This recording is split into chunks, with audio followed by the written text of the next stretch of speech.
Surigao at magandang araw Pilipinas. Ito ang mga himaton sa panahon ngayong ika-3 linggo ng Pebrero.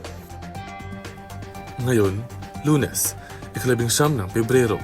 Ang Surigao ay makararanas ng maulap na may dampi ng ulan pagkatapos ay mga oras ng ulap at araw sa hapon. Bukas, Martes, ika-20 ng Pebrero. Asahan ang paparating ng mga pag-ulan na may pagtaas ng ulap sa buong araw. At para sa Miyerkules, ika-21 ng Pebrero, dapat asahan na lungsod ang mga pag-ulan na may kasama makulimlim na kalangitan. Sa ika-22 ng Pebrero, Huwebes, may posibilidad na magkaroon ng mahinang pag-ulan na may kadalasang maulap na kalangitan. Sa Biyernes, ika-23 ng Pebrero, maulap na kalangitan ang iiras sa Surigao, katugma ng banayad na simoy ng hangin. At para sa ika-24 ng Pebrero, Sabado, aasahan ang pag-ulan sa huli ng araw na may makulimlim na kondisyon ng kalangitan.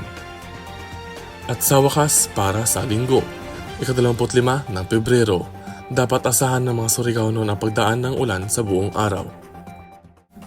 Tandaan na manatiling ligtas, manatiling may kaalaman at manatiling may kamalayan sa panahon. Ito ang Tinig Panahon.